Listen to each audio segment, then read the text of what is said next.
Good morning and welcome to today's personal finance show here on Dublin City FM with me, Paul Merriman from askpaul.ie. And because it's a personal finance show, and okay, we're going to talk about money in Ireland and money and going to sport, I thought I would bring in David Berber. Berber is number one, a friend of mine, but also he is the managing director of DB Sports International Football Academy. David, welcome to the show. Thanks, Paul. Thanks for having me. Okay, what do you think about the money situation in sport today? And I know we're not here to get political, we're not going to throw mud, but you're obviously really heavily involved in the football side of the business in Ireland. You're a football age, you've a load of different businesses, and to be fair, you look after some of the biggest talent in Ireland, one of them being Evan Ferguson. So you've got you're in the UK clubs, you're in clubs over in America, over in Europe, and here in Ireland as well, and you're seeing things.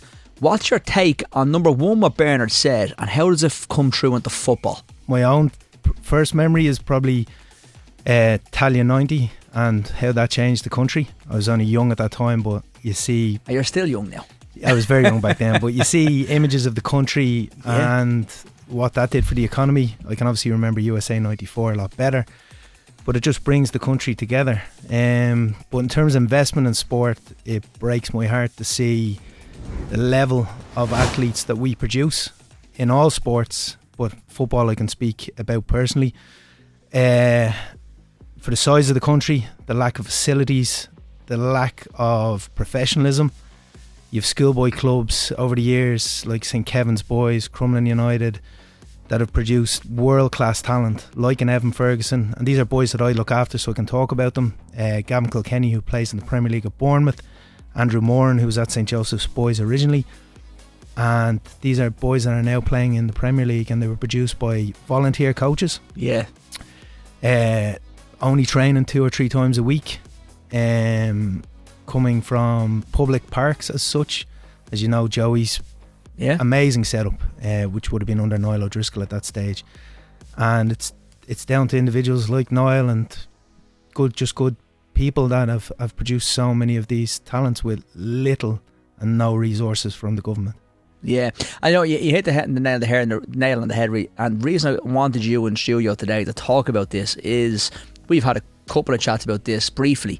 But when I did see Bernard talking about this on telly the other day, I was like, well, he's so right, because even I'm watching the sport with my own kids, you know, my 7-year-old Luca, and we're screaming for racers, screaming for swimmers, and Luca's only 7, so he doesn't remember the last Olympics, and it's bringing it together. But you're dead right talking about Italia 90. I remember 94, Saipan. We won't talk about that too much, but yeah, these are big sporting events. So from a football point of view, where do you think the breakdown is? Because I love sport, I love business, and I can see some organisations like the GAA doing it absolutely phenomenally, and the DRFU, from a rugby point of view, are amazing. So where's the breakdown for football? Because we love football in this country, we absolutely love it. And how come? And can it be rescued? Can it be turned around? Absolutely. Well, I think, look, we're talking about elite players here, not just kids that are enjoying football, but from an elite level for players that are going on to play at the highest level in national teams. The RFU have the model. Like, in fairness to Leinster, they probably only have to drive around 6 or 7 schools to pick their props for the next 10 years. So they only have to go to Blackrock, Terenure, St Michael's. So the schools are producing the players for the Irish national team. Should the FEI go in and set up their own schools where they pull their talents together? Absolutely. It's actually one of my next projects. But they need funding. Yeah. They need the clubs to buy in. I think there's been decades of what's the word? Not animosity, but decades of League of Ireland clubs and the association not working together, where the IRFU control the clubs. And the same with the GAA, in fairness. I know you're talking about the IRFU because it's more of a professional thing than the GAA, but in fairness, they do exceptionally well, don't they? Amazing. The only difference is the League of Ireland clubs would have to pay their players. So yeah, of course, where the GAA don't. Yeah. So it's down to individuals and clubs that own these clubs to fund them themselves, and it's very difficult because they're all making a loss. They don't have the gate receipts. They don't have the commercial presence. And they do say their best players are being taken by clubs in England too cheap, but I don't believe that's the only case. Obviously, kids in Ireland see Sky Sports, and those changes have definitely not helped football in this country, that it's so easily accessible to go watch a Premier League game that you're not going to go down and watch Bohemians on a Friday night. Yeah, and the Pistons, right? Yeah, and again, the facilities aren't great, and the clubs are trying to survive themselves. So then building new stadiums, they're trying to work with the councils. I don't know how long Shelburne have tried to get their deal done. Bohemians, the list is endless, isn't it?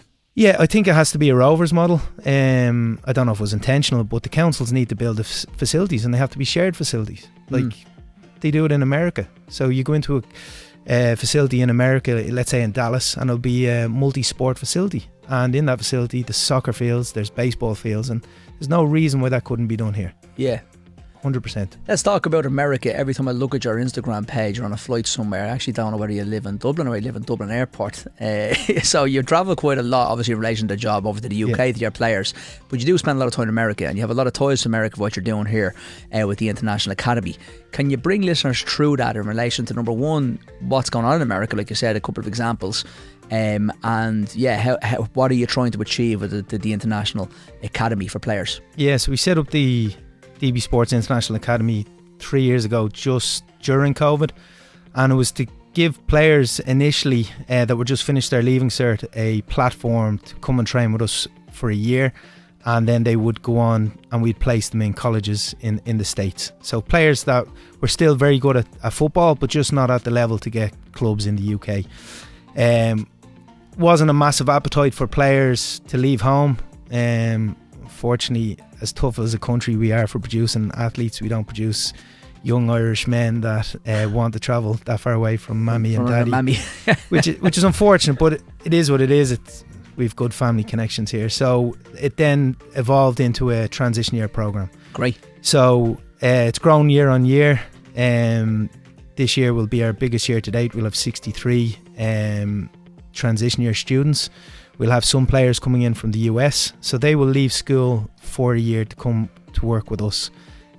We do everything from education. They'll do maths and English transition year studies. They'll do practical nutrition classes. They'll do sports science, video analysis. They'll learn how to clip their games. I will say, just while we're talking here, that I actually delivered a financial planning program for the kids in the course as well. So just for listeners that might have seen me on Instagram, I'm not trying to say don't do it. It's an amazing course. Actually, my niece is doing it this year as well. Isabel is going to be leaving from fourth year and going in to do it. So it's male and females, obviously the kids. It's phenomenal what you've achieved out there. It really, really is. You should be so proud of it, because in fairness, the practicality, I remember some people go through fourth year and not really get much value. But you're right, you're bringing kids in. I got involved in it because I've been saying from day one, since we started Ask Paul 7 or 8 years ago now, I've been saying that we're trying to do online is bridge the gap what people probably should have learned in school, and you're doing that with so much more than just personal finance of football. So you got kids learning how to cook properly, how to look after themselves, and if they do be lucky enough to end up in the UK or anywhere in the world playing football, they're going to have those skill sets that are ready. So I think what you've done is that's a massive gap that was there. You've wrapped it around football, which is great, obviously, but fair play, congratulations. I think it's amazing, and I think the education system needs to back you more, and I think the education system needs to learn from you, as well as maybe the other associations beginning with an F, with an A and an I. Yeah. I appreciate that, and to be fair, we are probably the biggest employer of football coaches in Ireland outside the Football Association of Ireland. So we would actually have more full-time coaches. We've full-time sports science, strength and conditioning coach. We've 4 full-time UEFA A licensed coaches who we're putting through their CPD, where they'll go on and become better coaches. We have a full-time physiotherapist. As I said, we have a nutritionist. We have a sports psychologist. Those 2 aren't full-time. We have also got teachers. So all around the company, there's probably 8 full-time staff and 6 to 7 part-time staff. Great. And then the finance class has been unbelievable. I think our coaches have learned more sitting in your finance class than they would have done for their leaving cert. And even kids that you've taught them at 15, 16 how to read a pay slip, what is PRSI, what is PAYE, like just the fundamental basics. When kids leave school, they just don't get it. Yeah, they don't get it. Yeah, they don't get it. In relation to this, David, just what my understanding when I looked at this in the beginning was that you're really giving players as well a taste of what it would be like if they did get a Premiership contract, or any type of contract, sorry, in the UK or anywhere else for that matter, a full-time professional contract rather. And it is that, because when you go out to Abbottstown, you're looking at, the training facilities are absolutely top class. You have the kids doing their wear the trackers like they do, and if they were playing professional football as well, they get to really go over that analysis, and what's the word I'm looking for? Analyse the data on how much they ran and do everything that looked like a full-time football pro would do. Where did that come from? Was it just you seeing the gap, or was it you were getting frustrated by it? Yeah, probably frustration. So being able to produce some of the players that I mentioned, plus there's dozens more that have gone across the waters. So some of the players you mentioned came through that system? So Evan Ferguson would have been, prior to the TY, but we would have had an academy. And a good friend of mine, Colin Barron at the time, who's now the academy director of Shelburne, would have put those processes in place at that time. So everything we do is best in practice. Everything. So there's nothing we don't do that a Manchester United, Chelsea academy would do. All our coaches are UEFA A qualified coaches. All the equipment that we use, all the training sessions are all designed by UEFA Pro licensed coaches. And the kids, one parent said to us, their kid left first day to walk out the door as a boy, and he came back a man at the end of the year. Like, I could show you testimonials. I was seeing them. I shared some with you. Yeah, testimonials are absolutely class. But you've also got players coming from abroad to do it as well. Yeah, so the long-term goal is to set up a full-time school where we will deliver 5th and 6th year education and not just be a 1 year stopgap. Yeah. So that's. I'd say the kids struggle going back to school in 5th and 6th year, do they? They're going to have I feel the same with my own niece. Izzy, she's going to come in and do the course now in 4th year in September, and when she comes back out next year, I don't know how she's going to go back into the normal system. Well, we will not accept. So this year we've had over 190 applicants, and we'll have 63 players. So we don't just accept anyone. Yeah. And one of the caveats is that they must have their place kept by their school to return in 5th year, because I done my leaving cert. As much as it isn't important, it's important to show how disciplined you are, that you're able to do the exams. And if you can marry that with sport, I think you're onto a winner. Like, there's other countries do it. In the States it's big. It's just not here. The rugby schools do it, to be fair. They do, yeah. I've gone into a couple of schools to do financial planning talks, and I must say, when I went into your academy, the players were at a different level the kids were at a different level of interaction, and I'm not going to say cop on. The word we're looking for is they were more engaged, because you could see they were there for the right reasons. They were there and they took the class on to be able to better themselves. That's what they're doing for the whole year. But usually going to a transition year class, they don't want to be there. And they feel like it's being forced down their neck. Where I think what you're doing is combining that learning with the life skills, which is probably what every school should be doing. Yeah, so for kids that will be accepted for next year, 2025's intake, will have to come out and immerse themselves with our current crop. So we see how they behave around other kids, and we've had some of the best players and we've turned them down because they come out, their attitude. Like, the attitude for me is the number one thing. Obviously you have to have a certain level of football, but we have turned away players that have unbelievable ability, and I've managed and represented players with serious ability since 2010, and ability is only a fraction of it to actually get through the system. Right, so it's back down to the attitude, really, is it? Attitude, discipline, and unfortunately that all stems from parents. That's another topic for another show. Yeah, we keep that for but it is. Leave that, yeah. No, you can tell that. Okay, so let's just talk about the international school again, or the academy. Talking about kids that want to get involved, because I know I was intrigued by the very first time I heard this. I've no doubt there's kids looking at their parents in the car or at home going, how'd you get me onto this programme? I'm dreading 4th year next year and I'd rather go play football. How does it work? How does the process work? Where are the applications? Where do they go if someone's interested? Yeah, so the website's the first portal, so www.dbsisa.com. That will have all the information. Parents would fill out an application form, position the player plays in, the club the player's with, and then we give all kids an opportunity to be assessed. They would then be drip fed throughout the year, so we can only take in a certain amount of players to be assessed because we don't want to upset the current group. So we only usually take 3 to 4 players maximum with the current group, so we'll start bringing them in over the year, over different dates, and then they will be told usually by the 1st of January if they have a place or not. Yeah, because a lot of kids would have to tell their school if they're doing 4th year. In some schools course. it's mandatory, in some schools it's not. So that leads into, I'm hoping I'm nearly there for 2025 to have my first pilot scheme where we will take on 25 to 30 students for the Leaving Cert curriculum. So we'll now take them 4th, 5th and 6th year. Well, so it'll be a much smaller number of kids. But that's for the pilot. That's for the pilot, and we would like to aim that at players that are very serious about becoming a professional footballer. There's a lot of players that want to, but they all want to, sorry. Yeah, everyone does. Yeah. I still want to.